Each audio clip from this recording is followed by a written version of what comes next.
very peaceful out here. Oh, there's people fishing over there. Beautiful culture, beautiful people. Everyone I've met so far has been nothing but kind. Just, and trust me, I'm a weird, eccentric person. It's so beautiful. Look at this. Should I set this down? Do a little time lapse. I'm tired of time lapse. What are you gonna see time lapse with? Everyone does time lapse. How about you be a little more creative? No, I'm kidding. Oh yeah, I'm real creative with my videos. My videos are the best, right? So it's funny how we judge not lest you be judged. We judge others, and the person, we're hypocrites. But let me tell you something about hypocrisy.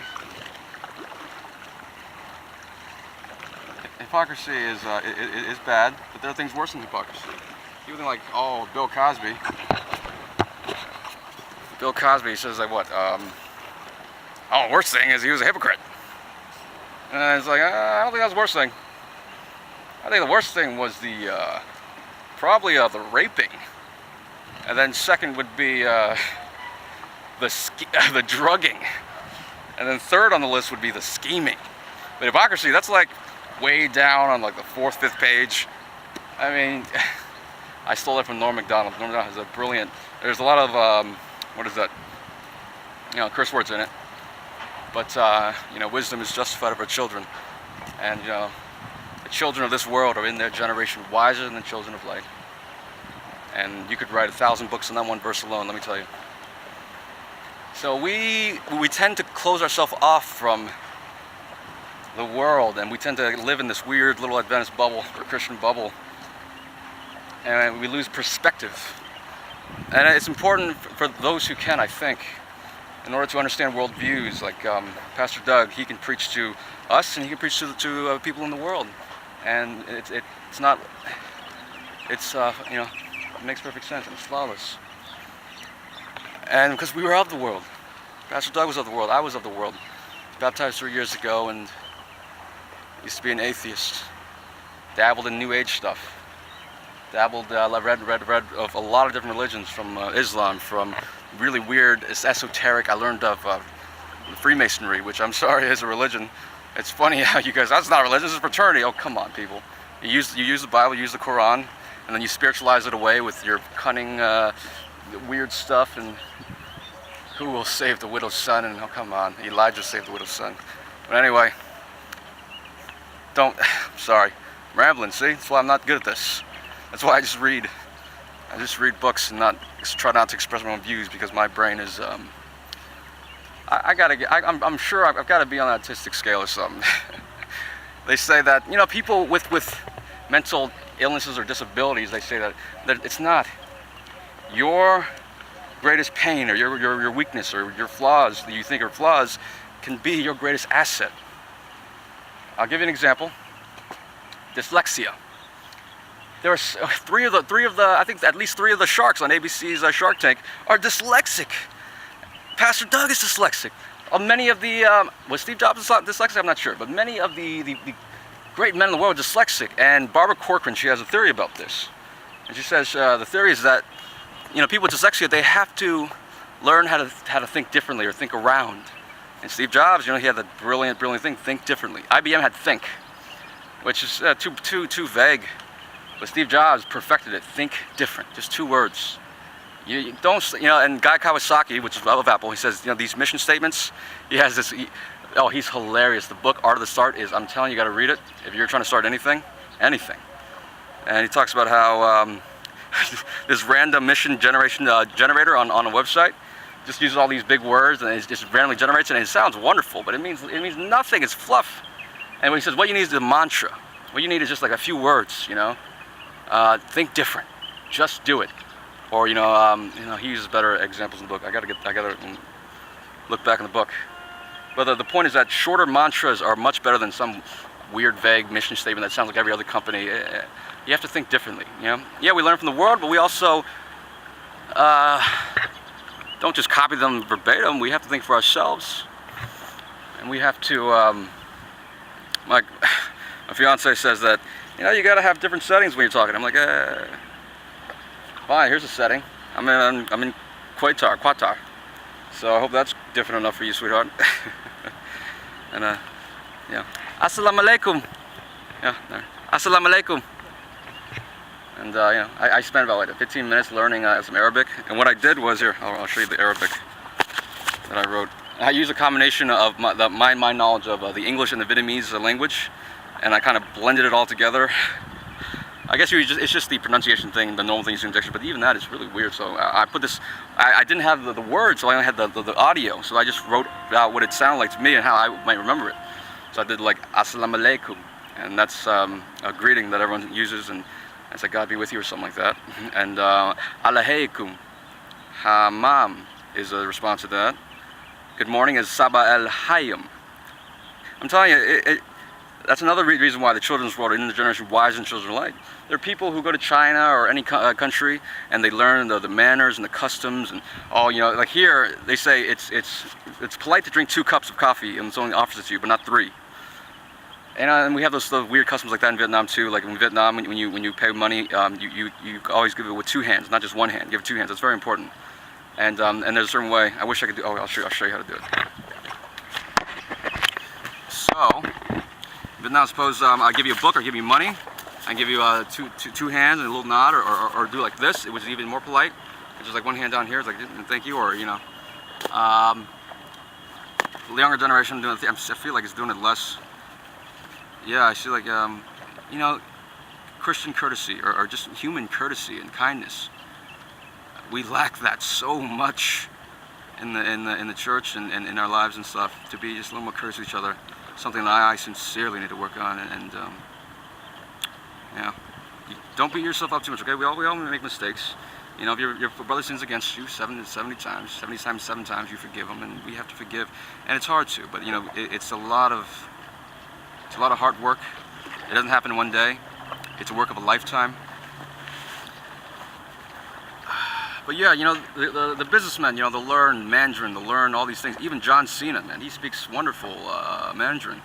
John Cena of the #1 wrestler in WWE, World Wrestling for Entertainment. And because they want to establish WWE in China. And China is a huge market. The world is changing. The world is changing so rapidly. You know, the disruption mechanic economy. And so we have to, I don't know what we have to do. But yeah,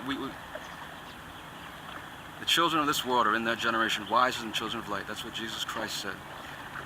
The greatest teacher who ever lived. And I don't know.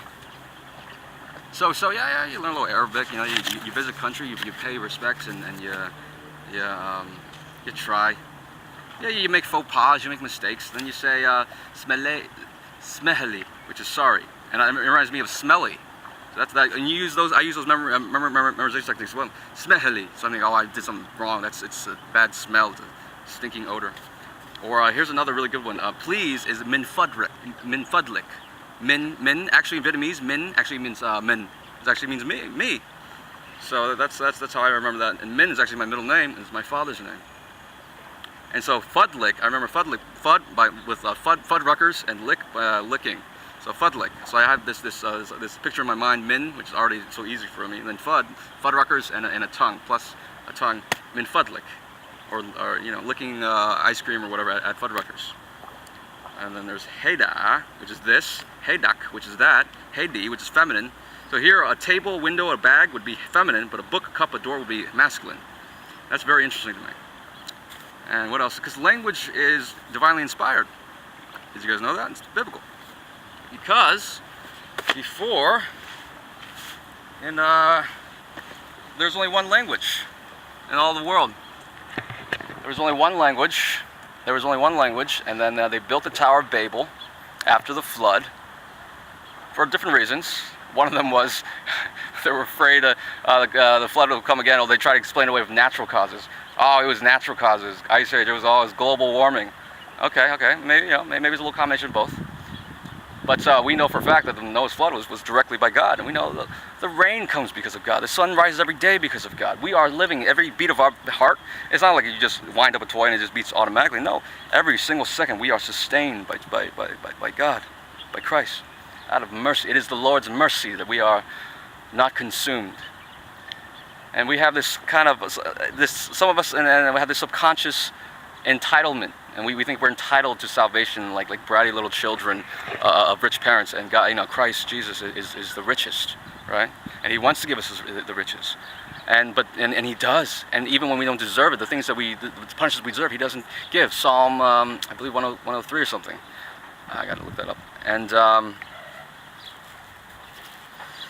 we think we're entitled to, especially the millennial generation, we think we're entitled to, the world owes us a living, and we become resentful and bitter. We look and we compare ourselves with other people, and we say, oh, it's because of this, because of that, and we make excuses, and oh, if only this, if only that. And Nick Vujicic, no arms, no legs. My parents came to this country with nothing in their pockets, and there's a lot of programs that, I mean, if you read New Order of the Bavarians, Dr. Richard Day used to be a head of pediatrics at Mount Sinai or something.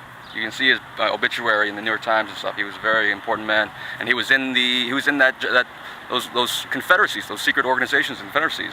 And he was talking to them, all these doctors and pediatricians, all these things, and telling them what will come to pass in 1969. And now in 2016, everything that he said, almost everything he said, has come to pass. So they plan the world, and the children of the world plan this world very well. But of course, Isaiah and other parts of the Bible talks about how, they will plan and they will think, but God will tear down. Oh, man. But but Dr. Richard Day, he was talking about, there's going to be, they're going to promote drug abuse, but they're also going to condemn it, or also have many programs available. And they said that if you're worth your salt, if you're worth your salt, and you'll be able to make it in this world, or survive in this world. And because I'm telling you, man, the idea of making excuses, there is no excuse. And write down all the excuses about why this didn't happen or that didn't happen, and then examine those excuses and see, okay, or say, why? Like Tony Robbins, he says that, okay, the reason why the excuse most people give that they're not successful in whatever they're trying to achieve is that they say, we don't have enough resources, money, capital, human resources, people, ideas, whatever. They say, there's not enough resources, and they kind of, are bitter and resentful like children. When I was a child, I thought as a child, I spoke as a child, I did things as a child, but when I became a man, I put away childish things. 1 Corinthians chapter 13, one of the most beautiful chapters in the Bible, maybe one of the most important. It really is, because God is love. God, the very being of what He is and who He is and everything, and all that He is and all everything, the Father and the Son and the Holy Spirit is love. So if we are, and the Apostle Paul, Jewish lawyer, if I ever get in trouble, man, I want a Jewish lawyer. Very good genes, very, very smart. I went to an open mic night once, and there were 20 comics. But the two funniest comics, in my opinion, were is funny enough. I don't know why, I'm being honest now. The two funniest comics that made me laugh the most were the two most overweight guys, because there's nothing funny. The fat jokes are funny. If you can make fun of yourself, like Jim Gaffigan makes fun of himself. Jim Gaffigan show. I just watched it on the airport and on the plane. And in the episode, he auditions for a role called Ugly or For Ugly, and they just tear him apart. And it's hilarious. But it's like, if we are strong and we don't let things get to us so easily, some of us are just so hyper, super sensitive. Even testimonies say that. We're just so hyper, super sensitive. And we need to be not like children and babies and people like, if the enemy can he who cannot rule his own spirit is like a city without walls. And he who rules his own spirit is better than he that conquers a city. So if you can't rule your own spirit, you're like a city without walls, without defense. Any little thing, any little quip, any little tiny, dirty look, or you think you've been slighted slightly, and then you react in anger like a child. That's weakness, and that's insecurity. And that's the truth, right? Weakness and insecurity. Like, wow, so when they could, all those horrible people, spit and mocked Christ in His face, did He react like a child, or Or did he react like a man with dignity, with nobility? Even in that hour, Judgment Hall, even they saw, deep down inside, they were convicted. That Christ took all this abuse and he took it with, there was this unspeakable nobility about him. And he convicted them, and they hated it. Like Cain hated Abel, they hated the goodness in him. And it only fueled their hatred and murder even more.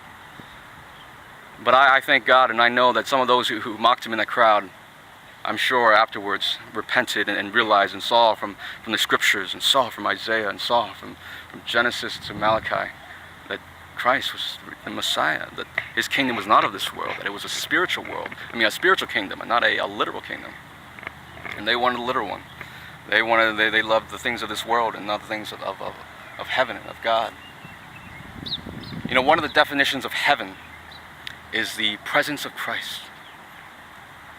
And if we think heaven is just, oh yeah, we want to just live forever, and if our motive is that we just want to go to heaven, and we just want to live forever, and our motive is not from love of God and love of man, those are the two greatest commandments, right? Thou shalt love Lord thy God with all thy heart and all thy soul and all thy might and all thy mind. Thou shalt love thy neighbor as thyself. If we have any other motive than that, and the motive is just selfishness, that's what Satan says. That's one of his accusations. And Satan has a giant intellect, and he is the is he the plaintiff or the defendant? I guess you could say in some ways he's both, and in some ways this one, that one. The point is, the case that he presents before us is like, look at these self-professed Christians. You know, they claim to love the Lord thy God with all their heart and soul, and claim to love their neighbor. But in reality, what is the motive? What is, Lord, have we not prophesied in thy name, and in thy name cast out demons? And so, yeah, the Lord even filled Judas with the Spirit. Judas baptized, and Judas performed miracles. But in his heart, his motives were not pure, and he did not make it. So there will be prophets who will not make it in heaven. There will be people who have performed miracles, who have done great works, who have baptized many, who have brought many to the truth.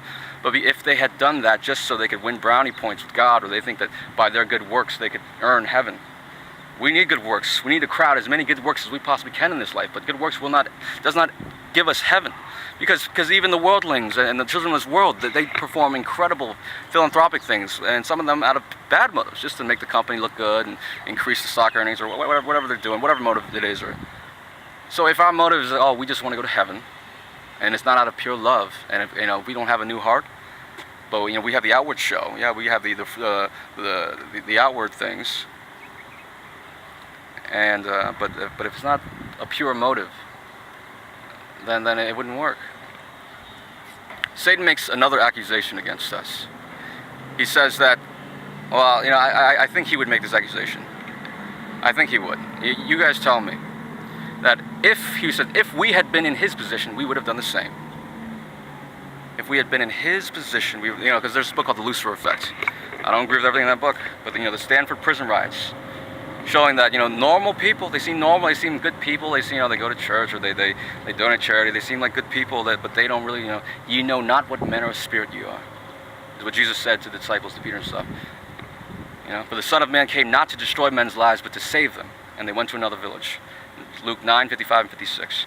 So we don't know what manner of spirit we are. We think we're in the faith, but examine ourselves whether we be in the faith. And I could really get in trouble for speaking this, hopefully. I don't know. Yeah, I really could. And actually, I don't know. We got to be wise serpents, harmless as doves. Do not cast pearls before swine, lest they rend you to pieces. Got to have some discretion here, people. You can't just go straight into a mosque and just start yelling stuff. You got to have some you got to have some wisdom and some tact and some knowledge and the Holy Spirit, most of all, and the Holy Ghost. What was I saying? I say so many weird things. I'm rambling here, there. I gotta edit this and just break it up in pieces. But, I don't know. Look at that, it's beautiful. I should probably get over there. Oh, there's a beach. 20-hour layover. Wonderful people I've met so far, and they all speak English and stuff like that. But I haven't seen them in Arabic. I don't know. So, Satan, he makes the accusation that, if we've been in possession, and we have that in us. The carnal heart is not pure. We know not what manner of spirit we are. And we think we're safe in our carnal security. We think we're good. Or we have that subconscious pride. Or, we bring someone to the truth. Or we do this, and we have this subconscious, oh, yeah, I'm getting brownie points. But righteousness by faith. When your fathers provoked me to wrath. When your fathers provoked me to wrath. We provoke God. It's been many times in history that his people have provoked God to wrath, you know. But he says, return unto me, and I will return unto you. And the way he dealt with ancient Israel is the way he deals with us now. Jesus Christ, the same yesterday, today, and forever. When your fathers provoked me to wrath, the Minneapolis dare I say it, 1888. Maybe I'm wrong here. You guys tell me. I don't know anything. I'm just a mechanic. When your fathers provoked me to wrath at the Minneapolis conference at 1888, and that's why we are stuck. Those unbelieving spies, 10 unbelieving. There were 2 believing spies, Jones and Wagner. But man, they fell too. They got some pride or something too, and they thought, oh yeah, we were filled with the Spirit, and they were filled with the Spirit, and they had a message from God. And in the end, how did they fall, huh? Women. That's how King David and his son fell. That's how many men fell. Women. I'm telling you, you have to go vegan. The Buddhist monks understand this. They understand that when you go vegan, your sexual urges decrease. And so, you know, you have to work on that. You have to conquer your sin. You cannot make excuses. If you can say, I cannot remedy my defects of character, you will fail of everlasting life. Oh, sorry. I was going to say, Assalamu alaikum. Where you guys are? Where we're from? Yeah. Australia and Norway. Oh, sure, no, cool. I'm Vietnamese American. Oh, cool. Yeah, my father was POW 6 years, and then we were refugees, and we came to America. And yeah. I'm going back to back there, and I'm marrying my Vietnamese girlfriend, fiance. Oh wow! Congratulations. Yeah, thank you so much. Yeah. Thank you. Okay. Have a good wedding. Yeah, thank you. I don't know. That's who I am, you know, Vietnamese. We come from war, we come from pain. My goodness. Life gives you lemons, you turn into lemonade. Life gives us these things, water. The Lord can turn it into wine. Health-giving, fresh and unfermented wine. Unfermented wine, grape juice. But there's something interesting about that. We don't do it, the Lord does it.